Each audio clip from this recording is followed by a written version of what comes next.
Hello and welcome everyone.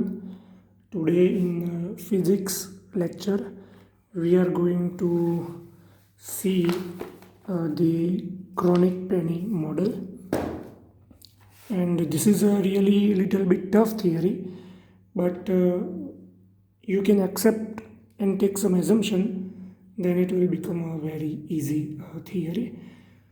So previously આપણે શું જોયું છે, બેન્ડ સ્ટ્રક્ચર જોયું, બરાબર. આની જ અંદર બધામાં બેન્ડ સ્ટ્રક્ચર, અને એના પછી તમે આ લેક્ચર પણ હવે જોઈ લીધું હશે આઈ થિંક, ઇકે ડાયાગ્રામ્સ, જે આપણે ડિસ્કસ કરવાનું બાકી છે, but we will discuss it. Okay, અને એના પહેલાં આપણે એનર્જી બેન્ડનો આ કોન્સેપ્ટ જોયો હતો, splitting of the energy bands. And A energy બેન્ડની અંદર ઇલેક્ટ્રોન રહી શકે, અને electrons is a very small particle, so it behave like a waves. So we need to apply wave function, અને વેવ ફંક્શન કોને કહેવાય એ આપણે આ રીતે ડિસ્કસ કર્યું હતું પ્રૂફ ઓફ ધ શ્રોડિંજર ઇક્વેશનની અંદર, સમથિંગ લાઈક ધીસ. એમના ઉપરથી આપણે એક આવું વેવ બનાવ્યું હતું. અને આ વેવ કયું વેવ હતું? પ્રોબેબિલિટી વેવ, ઇલેક્ટ્રોન મળી આવવાની સંભાવના દર્શાવતું વેવ. અને આપણે કંઈક આ રીતે જોયું હતું કે ઇલેક્ટ્રોન્સ કઈ જગ્યાએ વધારે મળી આવશે એનું એક વેવફોર્મ સ્ટ્રક્ચર હતું, કોસ અને એક્સપોનેન્શિયલ બે ભેગું થઈ અને એનું મલ્ટિપ્લિકેશન થઈને બનતું ફંક્શન. ઓકે, તો આજે હવે આપણે એ ડિસ્કસ કરવાનું છે કે ઇલેક્ટ્રોન કોઈ ક્રિસ્ટલની અંદર ટ્રાવેલ કરે તો આપણે એવું માન્યું છે કે એ ફ્રી ઇલેક્ટ્રોન છે, પણ હવે હકીકતના નજીક આપણે જતા જઈશું કે પરફેક્ટલી ફ્રી ઇલેક્ટ્રોન નથી હોતો. એની આજુબાજુમાં ફિક્સ લેટાઇસ હોય છે. લેટાઇસ એટલે પોઝિટિવ આયન્સ, અને પોઝિટિવ આયન્સની અંદર એ મોશન કરતો હોય છે. પ્લસ એ એકલો ઇલેક્ટ્રોન નથી હોતો, એની આજુબાજુમાં બીજા પણ ઇલેક્ટ્રોન્સ હોય છે.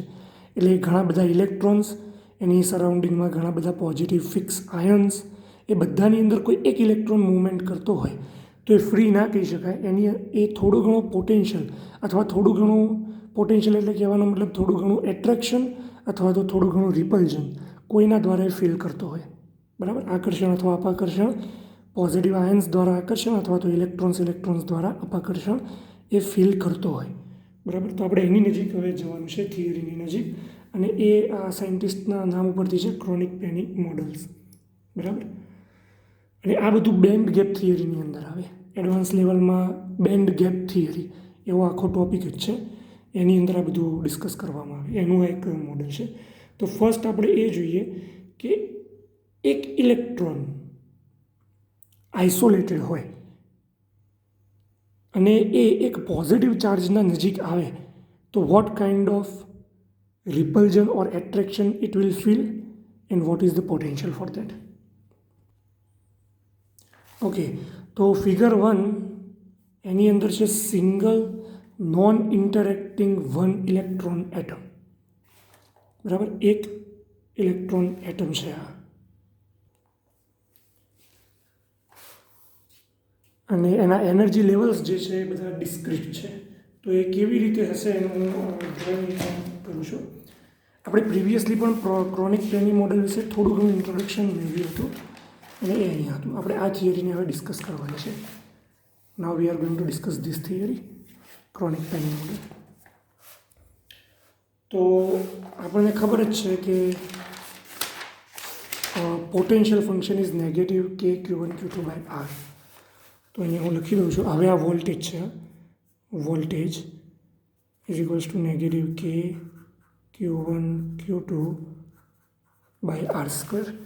તો માની લઈએ કે અહીંયા એક પોઝિટિવ ચાર્જ છે, આવી રીતે આ જગ્યા ઉપર, બરાબર. આ ડાયરેક્શન છે પોઝિટિવ R છે,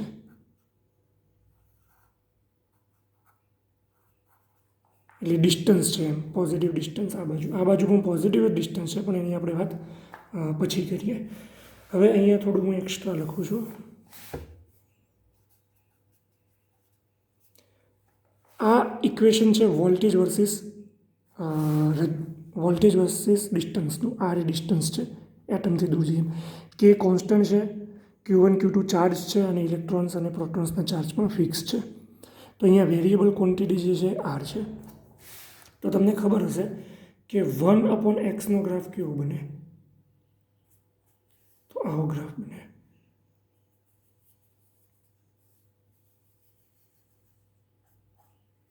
આ y બરાબર જ કહેવાય, y બરાબર 1/x. તો એ ગ્રાફ આ રીતે હોય, બરાબર. અહીંયા 1 તો અહીંયા પણ 1, પછી 2 મૂકીએ તો 1/2, 3 મૂકીએ તો 1/3, એમ કરતાં કરતાં ઇન્ફાઇનાઇટ તો 0, આ 0 પર પહોંચે. અને અહીંયા 1/2 તો 2, 1/4 તો 4, બરાબર. અને 0 મૂકીએ તો ઇન્ફાઇનાઇટ ઉપર પહોંચી જાય, 0 છે. એવું નેગેટિવ એક્સમાં મૂકીએ તો પણ આપણને એવું જ મળે, બરાબર. But what will happen if we have negative 1/x?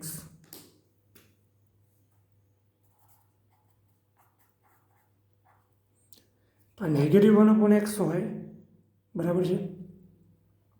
તો ફંક્શનની બહાર માઇનસની સાઇન છે, એટલે વાય આ એક્સિસ જે છે એને અનુલક્ષીને રિફ્લેક્શન આવે, હોરિઝોન્ટલ એક્સિસને અનુલક્ષીને રિફ્લેક્શન આવે. એટલે આ જે ક્વોન્ટિટી છે, આ ગ્રાફ બ્લુ, એને તમારે આ રીતે ફેરવી દેવા પડે 180 ડિગ્રી. અહીંયાથી પકડી અને આ રીતે આમ 180 ડિગ્રી ફેરવી દેવા પડે. તો આ ગ્રાફ છે અહીંયા આવી જશે, અને આ ગ્રાફ પાછળથી ઉપર થઈને અહીં આવી જશે.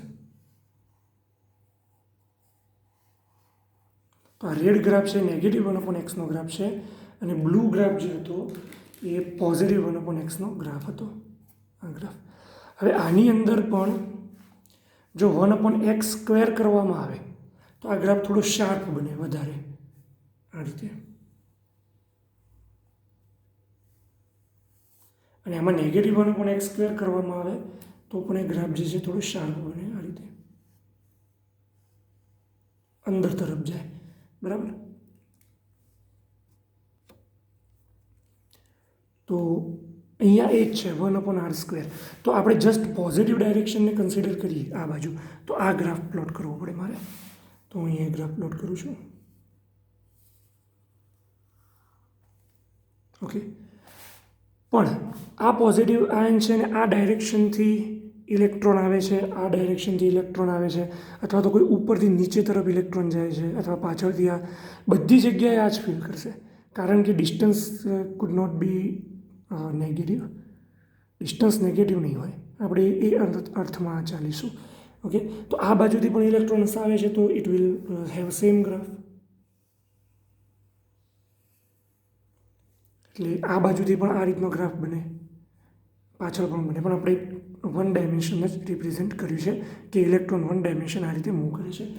So let me draw 1 electron that is moving in this direction, okay.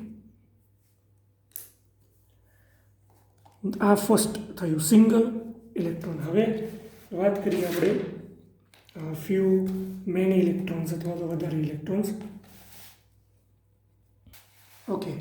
તો અહીંયા લખ્યું છે figure 2 represent similar type of potential function when atoms are comes together. એટલે આવા એટમ્સ એકબીજાના નજીક આવે તો potential function will be overlap each other. તો આ ટાઈપના પોટેન્શિયલ ફંક્શન જે છે એકબીજાની ઉપર ઓવરલેપ થાય. તો let see what will happen. અને હા, આ નેગેટિવ ઇન્ફાઇનાઇટ અહીંયા વી છે, this is our V versus R. તો અહીંયા નેગેટિવ વી હોય તો આ જે જાય છે નેગેટિવ ઇન્ફાઇનાઇટ તરફ છે, અને આ લાઇન છે ઝીરો પોટેન્શિયલવાળી લાઇન છે, એટલે હું ત્યાં v = 0 લખી શકું.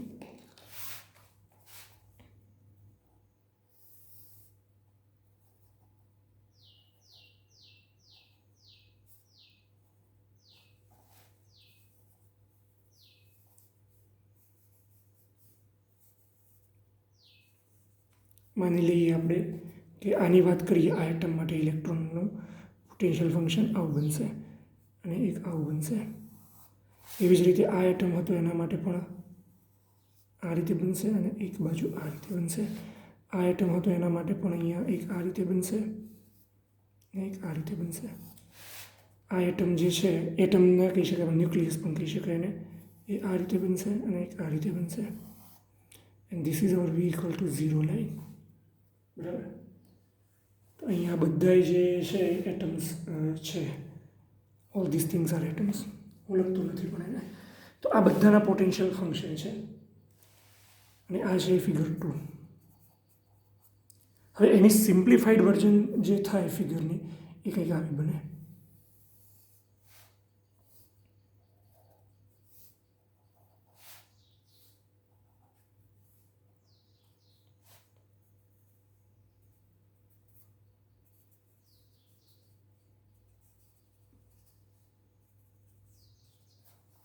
તો જો આ બે પોટેન્શિયલ અહીંયા મર્જ થાય છે, તો આ બે ઓવરલેપ થઈ જાય તો આનો પોર્શન જે છે એ પિક્ચરમાં નહીં આવે આ ઇલેક્ટ્રોન માટે.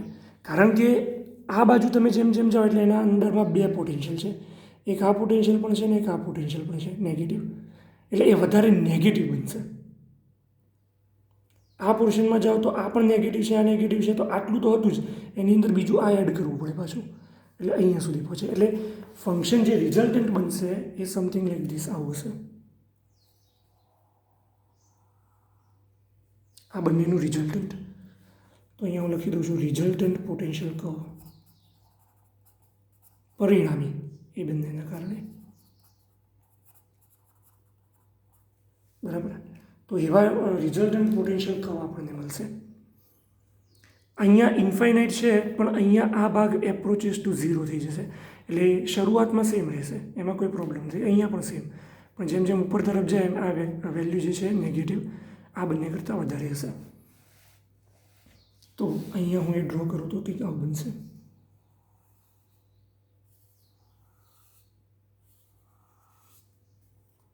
બરાબર. અને આ v = 0 છે. હવે જો વ્યવસ્થિત રીતે આને ડ્રો કરવું હોય તો આ મેટલની બહારનો ભાગ છે એમ કહી દઈએ, મેટલની અંદર છે ને આ મેટલની બહારનો ભાગ, તો મેટલની બહાર તમે જેમ જાઓ તો એકદમ વધી જાય, અને આ બાજુ પણ મેટલની બહાર જાઓ તો એકદમ વધી જાય, કારણ કે એના પછી બીજા કોઈ એટમ્સ નથી. એટલે ઇલેક્ટ્રોન જે છે એ આ બધી સ્પેસ જે છે એની અંદર એ ફ્રીલી મૂવમેન્ટ કરી શકે છે, કારણ કે એ બધાની જગ્યાએ એ નિયરલી 0 પોટેન્શિયલ એક્સપિરિયન્સ કરે છે. તો આ બાજુ જાઓ તો નેગેટિવ ઇન્ફાઇનાઇટ પોટેન્શિયલ થાય, પણ આ જગ્યા જે છે એના ઉપર શું થાય તો ઇલેક્ટ્રોન માની લો કે અહીંયાથી અહીંયા આ ડાયરેક્શનમાં જાય છે, તો જો અહીંયા પહોંચે એટલે એને એકદમ ઓછો નેગેટિવ પોટેન્શિયલ ફીલ થાય, એટલે આ પોઈન્ટ ઉપર એ ફ્રી હોય. પણ જો આ બાજુ જવાનું થયું તો એ એટ્રેક્ટ થાય વધારે, કારણ કે અહીંયા વધારે છે, નેગેટિવ પોટેન્શિયલ છે, એટલે આમાંથી બહાર ના નીકળી શકે. ફ્રી અહીંયા આવી શકે છે જ્યાં ઓછો પોટેન્શિયલ છે, જ્યાં પોટેન્શિયલ એકદમ 0 હોય ત્યાં એકદમ ફ્રી રહે. તો અહીંયા ઇલેક્ટ્રોન અહીંયાથી અહીંયા સુધી ગતિ કરે છે, તો એનો મતલબ એ થાય કે ઇલેક્ટ્રોન કન્ટિન્યુઅસલી પિરિયોડિકલી ચેન્જ થતા પોટેન્શિયલ ફંક્શનમાં ગતિ કરી રહ્યો છે. આ પિરિયોડિકલી ચેન્જ થતું પોટેન્શિયલ ફંક્શન કહેવાય. અને આને હું ફિગર 3 કહી દઈશ. periodically changing potential for electron. આ ઇલેક્ટ્રોન માટે છે, આ ઇલેક્ટ્રોન આવું એક્સપિરિયન્સ કરે છે. બરાબર. એટલે પરફેક્ટ ફ્રી નથી, અહીંયા બાઉન્ડેડ, વેલ બાઉન્ડેડ, થોડો બાઉન્ડેડ છે, અહીંયા free, more free we can say, little bit bounded, more bounded, little bit bounded and more free. એટલે અહીંયા પિક્સ જે જગ્યાએ છે એ જગ્યા ઉપર એ ફ્રી હશે. બરાબર. એવી રીતે એટલે ટ્રાવેલ કરશે તો આની અંદરમાં આવશે, આ લાઈન ઉપર તો એ ફ્રી હશે, આ ભાગની અંદર થોડો બાઉન્ડેડ હશે ને આ લાઈન ઉપર પરફેક્ટલી બાઉન્ડ રહેશે. તો આ પણ જે વર્ઝન છે એ વર્ઝન પણ હજુ કોમ્પ્લિકેટેડ છે, કારણ કે આ કર્વ પરફેક્ટ નથી. તો એવું કરવામાં આવ્યું કે આપણે આના જગ્યાએ સ્ક્વેર માની લઈએ. બરાબર. ડિસ્ટન્સ થોડું વધારે છે એમ માનીએ તો એવું કરી શકાય ને કે પોટેન્શિયલ ફંક્શન બહુ આ રીતે જ વેરી થતું હોય.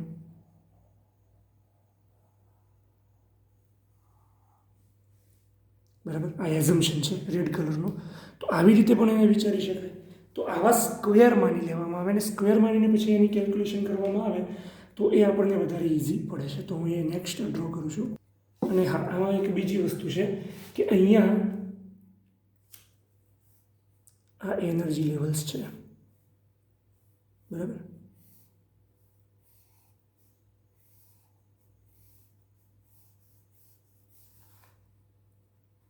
E1, E2, E3 and so on, energy levels.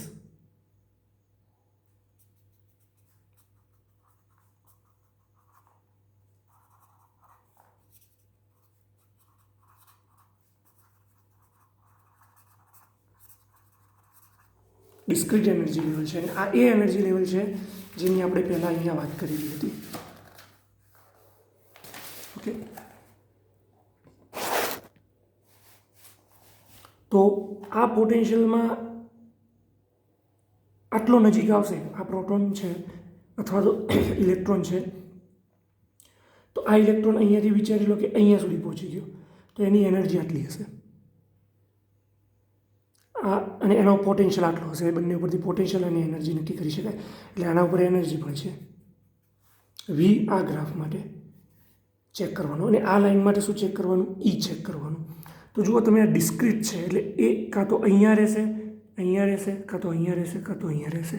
Continuous નહીં રહે. કન્ટિન્યુઅસ દૂર જશે તો એ કન્ટિન્યુઅસ એનર્જી લેવલ છે, પણ જેમ જેમ જેમ આના નજીક આવશે એમ લેવલ એના ડિસ્ક્રીટ બનતા જાય. અને જ્યાં ડિસ્ક્રીટ લેવલ બને છે ત્યાં પ્રોબેબિલિટી વેવ એવું કહે છે કે ઇલેક્ટ્રોનની મળવાની સંભાવના અહીંયા 95% હોય, પણ 5% જે બાકી રહ્યા 5% એ બીજે ક્યાંક પણ હોય. તો એ 5% બીજે ક્યાંક હોય તો અમુક ટાઈમે ઇલેક્ટ્રોન અહીંયા રહેવાના બદલે, ફિક્સ રહેવાના બદલે બહાર પણ નીકળી જતો હોય. તો એને કહેવાય ટનલિંગ, ક્વોન્ટમ ટનલિંગ. એ જગ્યા ઉપરથી બહાર નીકળી ગયો. હકીકતમાં ના નીકળવું જોઈએ, પણ એ નીકળે છે આ ડિસ્ક્રિટાઇઝેશન અને પ્રોબેબિલિટીના કારણે, જે આપણા કોર્સની અંદર એ વસ્તુ નથી. પણ ટનલ ડાયોડ જે છે એના ઉપર કામ કરે છે. એમાં ટનલ થતા ઇલેક્ટ્રોન્સ જ મેઇન ભૂમિકા ભજવે છે. તો અહીંયા મેં ડ્રો કર્યું છે potential function as a function of x. હવે ડિસ્ટન્સ આર નથી પણ આપણે એક્સ લઈ લીધું છે, અને મેક્સિમમ પોટેન્શિયલ છે V0 છે, બરાબર. This is 0 distance. આ બાજુ આ ભાગ છે એ જેટલું ડિસ્ટન્સ છે, અને આ બાજુ બી જેટલું ડિસ્ટન્સ છે. આ રિજિયન 1 છે, આ રિજિયન 2 છે. તો અગેન આ રિજિયન 2 કહી શકાય, અગેન આ રિજિયન 1, આ 2. એટલે 1 2 1 2 એક જેવા છે. અને આનો પીરિયડ કેટલો છે? તો અહીંયા આ ભાગ a પ્લસ બી જેટલો થાય. તો આનો પીરિયડ 0 થી લઈને a પ્લસ બી, એટલે આટલો પીરિયડ છે. આટલો ટુકડો રિપીટ થાય છે એમ કહેવાય, બરાબર. રિપીટિંગ ટુકડો જો હું ડ્રો કરું તો આટલો થાય, આટલો ટુકડો રિપીટ થાય છે, બરાબર. ઓકે, હવે આપણે એવું માની લઈએ, આની અંદર રિજિયન 1 2 તો કહી દીધા, પીરિયડ પણ કહી દીધો આપણે, કે ઇલેક્ટ્રોન અહીંયાથી અહીંયા સુધી મૂવ કરે છે તો આપણે એમ કહી શકીએ કે કોન્સ્ટન્ટ પોટેન્શિયલમાં મૂવ કરે છે.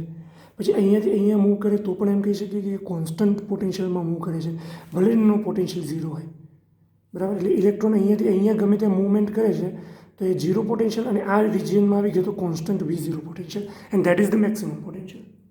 તો શ્રોડિંજર ઇક્વેશન જે હતું,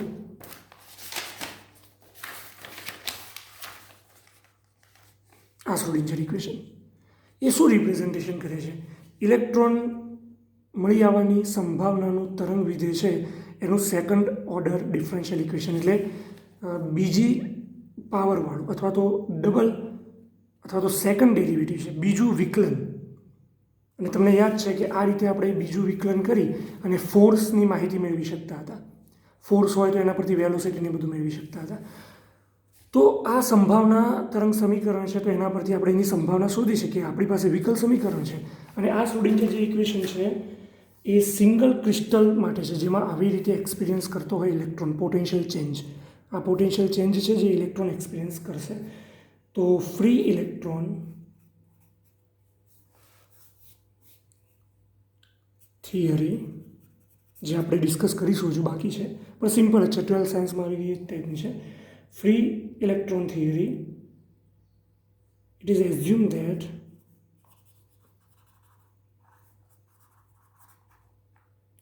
electron move in a constant potential V0. Electron moves in constant potential V0, એટલે આટલાથી આટલા રિજિયનમાં, અથવા અહીંયાથી અહીંયા સુધી, અથવા અહીંયાથી અહીંયા સુધી V0 lead to Schrodinger wave equation for one dimension. Schrodinger wave equation for one dimension. તો એ ઇક્વેશન જે છે એને હું આના પરથી જ લખું છું.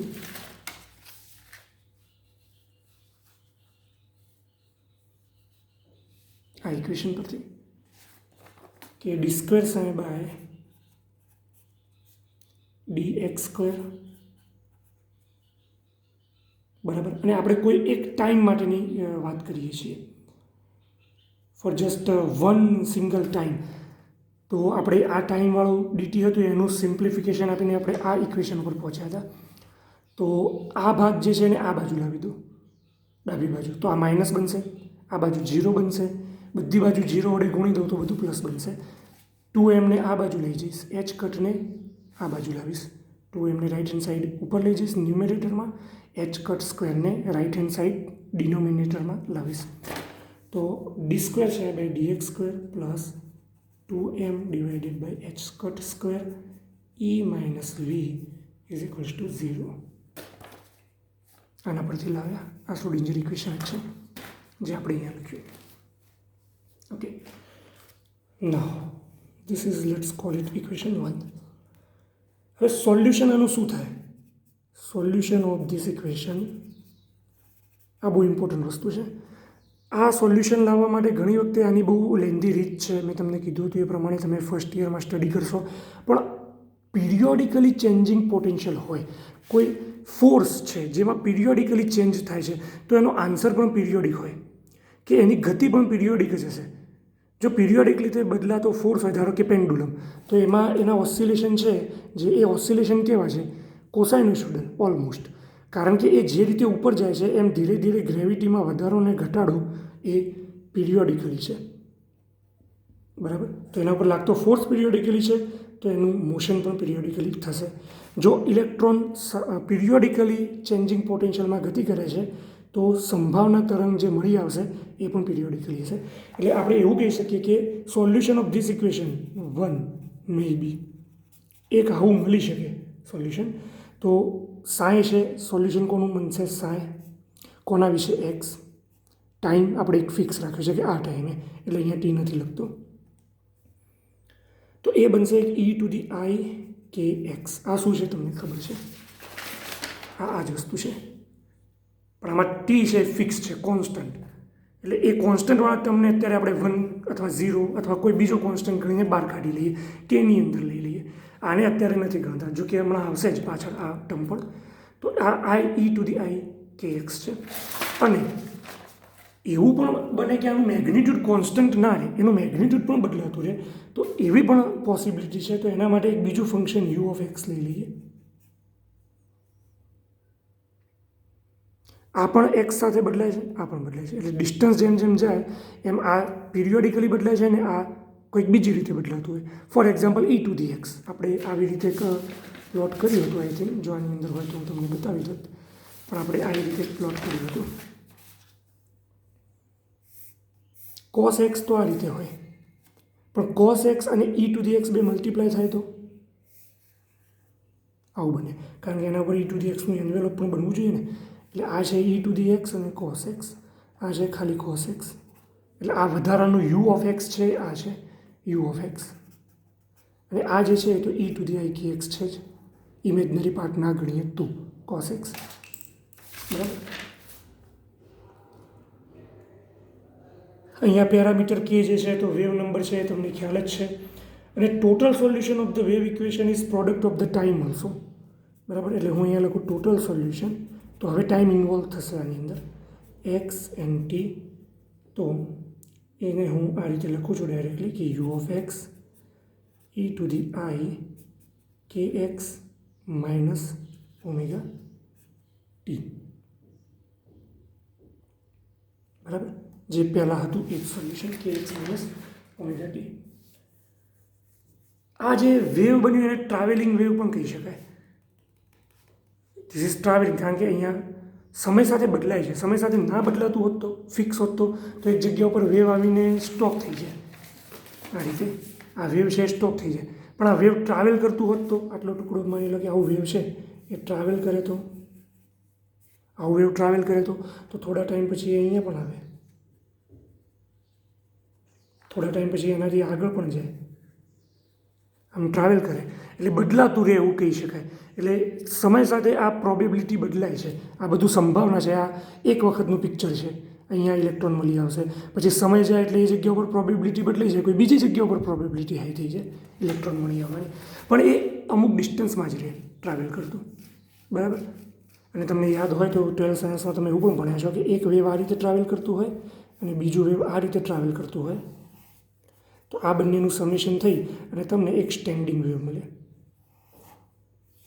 આવું ઉપર નીચે સ્વાઇપ થતું સ્ટેન્ડિંગ વેવ મળે. એટલે આ પણ છે એ ટ્રાવેલ કરે છે, પણ અંતે પાછું પોટેન્શિયલ વેલની અંદર સ્ટેન્ડિંગ વેવ આપે. શેનું વેવ? પ્રોબેબિલિટી. કોની પ્રોબેબિલિટી? ઇલેક્ટ્રોન મળી આવવાની. ઓકે, તો હવે આપણે એનાથી થોડા આગળ વધીએ. It is a travelling wave, એ બધું થઈ ગયું. ઓકે, હવે 0 થી a સુધીનો એરિયા વિચારીએ. આ એરિયાની વાત છે, બરાબર. તો ત્યાં પોટેન્શિયલ શું છે? v ઓફ x 0, અહીંયા 0 છે પોટેન્શિયલ, બરાબર. તો શ્રોડિંજર ઇક્વેશન શું બનશે? શ્રોડિંજર ઇક્વેશન વિલ બી, તો આ આપણું શ્રોડિંજર ઇક્વેશન હતું. તો આ એક પહેલું વેવ ફંક્શન છે. એટલે હવે શાયના જગ્યાએ આપણે બે નામ આપીએ, u1x અને u2x. આની અંદર રહેશે તો આપણે u1x કહીશું, આ રિજિયનની અંદર u2 કહીશું. આનું વેવ ફંક્શન કંઈક અલગ છે, આનું વેવ ફંક્શન કંઈક અલગ છે, એ રીતે. તો આ ઇક્વેશન લખો હવે, d² u1x by dx² plus 2, આ જે છે કોમ્પ્લેક્સ નંબર છે કે d u1x by dx minus k² minus α² u1x is equal to 0. આ ઇક્વેશન કેવી રીતે આવ્યું એ બહુ ડેપ્થ વસ્તુ છે, બરાબર. તમને હું એક આઈઆઈટી ખડગપુરનું લેક્ચર આપીશ, એની અંદર પરફેક્ટલી ડિરાઈવ કરેલું છે. પણ એમાં પણ એક મેટ્રિક્સ આવશે 4x4નું, એ સોલ્વ કરવું તો બહુ મુશ્કેલ જ છે, પણ છતાં ઇક્વેશનોનું જે છે એ તમને ફાવી જશે. આલ્ફા શું છે, બીટા શું છે, આપણે હમણાં ડિસ્કસ કરીએ છીએ. એક બીટા પણ આવશે હમણાં, બરાબર. આ જે શ્રોડિંજર ઇક્વેશન છે ટાઈમ ઇન્ડિપેન્ડન્ટ છે, ટાઈમ ઇન્ડિપેન્ડન્ટ ઇક્વેશન. અને આની અંદર આવું કેવી રીતે કરવામાં આવે છે? તો બાય ડુઈંગ ઇન, લેટ્સ સે અહીંયા લખી દો, by doing second equation double derivative. Double derivative કરવાથી આ મળે, અને એ સેકન્ડ ઇક્વેશન અહીંયા છે. આ સાય ઓફ એક્સ છે એનું ડબલ ડેરિવેટિવ કરવાનું, એટલે એની જગ્યાએ આવું મને u1x વાળો આ ઇમેજનરી નંબર, આ જે, અથવા તો અહીંયા પણ હું ચલો ને જે જ કહી દઉં છું, અને કન્ફ્યુઝ ના થાય, જે અથવા આઈ. તો એ બંને કોમ્પ્લેક્સ નંબર છે, √-1 કોમ્પ્લેક્સ નંબર.